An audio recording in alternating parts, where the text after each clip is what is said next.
అందరికి నమస్తే. Bharat youth TV channel స్వాగతం. మీ అందరికి తెలిసిన ఒక నాయకుడు తెలుసు అనుకుంటాను, బోడే రామచంద్ర యాదవ్ గారిని. బీసీవై పార్టీ అధ్యక్షుడు, పొంగునూరు నాయకుడు. అతను ఈ మధ్య ఒక పాదయాత్ర చేశారు. చేస్తూ ఒక మాట అన్నారు, 1000 గోవులు ఇస్తాను, మీరు ఒక సొంతంగా డైరీ ఏర్పాటు చేయండి, ఇంకా 1,00,000 గోవులు సమకరిస్తాను అని చెప్పారు. అతని అని చెప్తూ నిన్న చెప్పడమే కాదు, మీడియాలో చెప్పడం తర్వాత అంతా దర్శనం అయిపోయిన తర్వాత ఆయన ఏం చేశారంటే, తర్వాత కూడా ఆయన లేఖ రాశారు. ఆ లేఖ ఇది, ఆ లేఖను చూడండి ఒకసారి.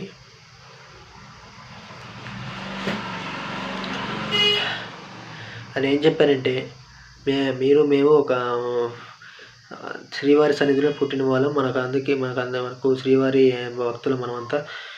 మనకు తెలిసి ఈ మధ్య ఒక లడ్డు కల్తీ జరిగింది, నెయ్యి కల్తీ జరిగింది. అది బాగా వార్త వైరల్. మనం ఈ మధ్యకాలం మనం చూస్తున్నాం, గత ప్రభుత్వం చేసిన పనుల వల్ల. సో తిరుమల పవిత్రతను కాపాడడం కోసం నేను ఒక కొత్త కార్యక్రమానికి శ్రీకారం చుట్టాను. పాదయాత్ర చేస్తూ అన్ని చోట్ల చెప్పాను. సో నా వంతుగా మీరు తిరుమలలో ఒక డైరీ ఏర్పాటు చేస్తే నా వంతుగా ఉచితంగా 1000 గోవులు ఇస్తానని చెప్పేసి రామచంద్ర యాదవ్ గారు నిన్న లెటర్లో రాశారు. అని రాసి ఇవ్వడమే కాకుండా ఇంకా 1,00,000 గోవులు సమకూరుస్తానని చెప్పారు. ఎట్లా అంటే 1,00,000 గోవులు ఎలా ఇస్తానంటే, ఆ 1,00,000 గోవులు ఆయన ఒక్కడేవాడు ఉంటారు కదా దేశం మొత్తం మీద శ్రీవారి భక్తుల ద్వారా. వాళ్ళందరి దగ్గర నుంచి ఇచ్చి 1 ఆవు 2 ఆవులు, ఇంకా కొంతమంది యాదవులు అందరూ ఉంటారు కదా, గోవులు పెంచే వాళ్ళందరి దగ్గర నుంచి 2 గోవులు 3 గోవులు అందరి దగ్గర నుంచి సేకరించి శ్రీవారి దగ్గరికి చేరుస్తాను, 1,00,000 గోవులు సమకరిస్తాను అని చెప్పారు. అని చెప్పడమే కాకుండా అతను ఏం చెప్పారంటే, దీని ద్వారా ఒక 10,000 మందికి ఉద్యోగం కల్పించవచ్చు అని చెప్పారు. 10,000 మందికి కాదు, 75,000 మందికి కల్పించవచ్చు. సో 1,00,000 గోవులు సమకూర్చి ఇవ్వడం ఒక గొప్ప విషయం. సో దాంతోపాటు ఉద్యోగాలు కూడా 75 మందికి ఇవ్వచ్చు.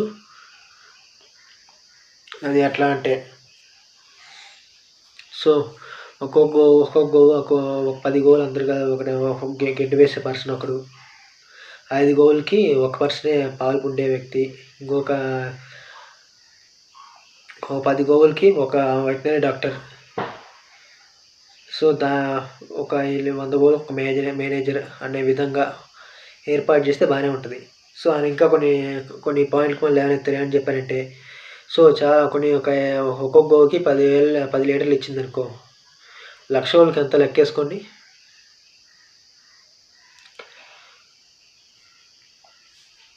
1,00,000 గోవులకి ఒక 10 లీటర్లు,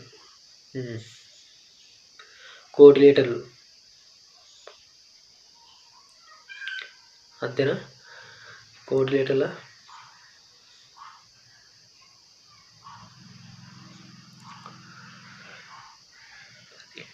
ఓకే, నాకు లెక్క అట్ట తెలీదు. ఓకే, మీరు ఒకసారి కామెంట్ చేయండి. 100 లీటర్లు వచ్చాయనుకోండి.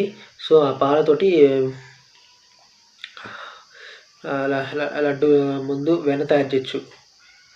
వెన్న తయారు చేసిన దాంతో నెయ్యి తయారు చేయొచ్చు. కేవలం నెయ్యి ఒక్కడే కాదండి, శ్రీవారి సన్నిధిలో మనకు కంపార్ట్మెంట్లోకి వచ్చినప్పుడు ఒక పాలు కూడా అవి కూడా ఈ పాలు ఇవ్వచ్చు. దాంతోపాటు ఈ పాలను, మిగిలిపోయిన పాలను ఉంటాయి కదా, ఈ రాష్ట్రంలోని అన్నవరం దేవాలయాలు, ఇంకా రామ మందిరం అని యూపీలో ఉన్న దానికి, ఇంకా విజయవాడ కనకదుర్గమ్మ, ఇంకా కొన్ని రకరకాల ఫేమస్ టెంపుల్స్ ఉన్నాయి కదా, వాటికి కూడా కొన్ని సప్లై చేయొచ్చు. మనం సప్లై చేసిన తర్వాత ఇంకా కొన్ని పాలు ఉంటాయి కదా, ఇంకా పాలు టీటీడీగా మనం పెట్టుకొని టీటీ వారి పాలు అని చెప్పేసి కొంచెం ఇక్కడే ఇలా చేయడం వల్ల ఏమవుతుందంటే, కొంచెం అక్కడే బిజినెస్ జరుగుతుంది. ఆ బిజినెస్ చేసిన డబ్బులతోటే మనం వీళ్ళకి జీతాలు ఇవ్వచ్చు అనేది ఆయన అభిప్రాయం. సో ఆయన లెక్క ప్రకారం అయితే నేను 10,000 అన్నాడు. సో నేను 10,000 అనుకోవట్లేదు, 10,000 కూడా చాలా, 10,000 మంది ఉద్యోగాలు కాదు. నా అంచనా ప్రకారం అయితే ఒక 70,000 నుంచి 75,000 మంది ఖచ్చితంగా ఉద్యోగస్తులు అవసరం అవుతుంది. సో సొంతంగా డైరీ ఏర్పాటు చేయడం చాలా మంచి విషయం. సో ఇది చాలా ఒక మహాయజ్ఞంలా చేయాలి. ఇది చేయాలనేది ఆయన అభిప్రాయం చాలా బాగుంది. ఖచ్చితంగా ఇది ఇంప్లిమెంట్ జరగాలని కూడా నేను మనస్ఫూర్తిగా కోరుకుంటున్నాను. ఓం వెంకటేశాయ అని. ఇంకా మిగతావి ఇంకా చాలా జరగాల్సి ఉన్నాయి. ఈ దేశం ఇంకా పవిత్రతకు మారిపోయింది కాబట్టి ఆయన ఏమన్నారంటే, టీటీడీలోని డైరెక్టర్స్, మెంబర్స్ వీళ్ళందరూ ఉంటారు కదా, వాళ్ళని కూడా వెంకటేశ్వర స్వామికి సంబంధించినటువంటి కొంతమంది భక్తులు కాదు, స్వామీజీలను వీళ్ళను ఏర్పాటు చేయమని చెప్పేసి ఉంటారు కదా, పంతులు పూజారి వీళ్ళందరూ ఉంటారు కదా కొంతమంది, టీటీడీ చైర్మన్ పదవులు వాళ్ళని ఏర్పాటు చేయమని చెప్పేసి నేను ఒక లెటర్ కూడా రాశాడు. సో ఇది ఏర్పాటు అవుతుంది లేదా అనేది మాత్రం మీరే అనండి, మీరే ఇంప్లిమెంట్ చేయండి. సో ఈ విషయంపై ఇది మంచి ఆలోచన. ఇది రామచంద్ర యాదవ్ గారికి ఇలాంటి మంచి ఆలోచనలు చాలా వచ్చాయి.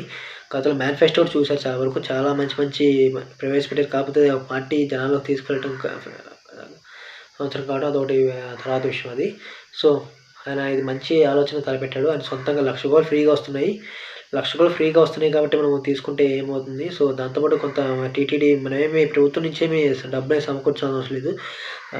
శ్రీవారి దగ్గర నుంచి కొన్ని కోట్ల ఆదాయం వస్తుంది కాబట్టి వాళ్ళు సొంతంగా డైరీ ఏర్పాటు చేయొచ్చు. సో 7 కొండల్లో ఏదో ఒక చోట గోశాల ఏర్పాటు చేస్తే ఎక్కువ మంది గోశాల దగ్గరికి చూసిపోతూ అక్కడికి ఎంతోమంది హుండీలో డబ్బులు వేస్తూ పనిచేసే వాళ్ళకి ఉంటుంది కదా, కొంత ₹10, ₹20 కొంత పనిచేసే వాళ్ళకి ఇస్తూ ఉంటారు కొంతమంది. సో అది కూడా ఒక రకంగా మంచిదే, కొంతమంది ఉపాధి కల్పించినట్టు అవుతుంది. సో చాలామందికి మంచి మార్గం, ఒక పవిత్రంగా భావిస్తారు కాబట్టి ఈ పని జరిగితే బాగుంటుందని చెప్పేసి నేను భావిస్తున్నాను. సో ఈ పని జరగాలని చెప్పేసి నేను మనస్ఫూర్తిగా కోరుకుంటున్నాను. ఓం వెంకటేశాయ. ప్లీజ్ మీరు అందరూ ఛానల్ని సబ్స్క్రైబ్ చేయండి, అందరూ లైక్ చేయండి, కామెంట్ చేయండి.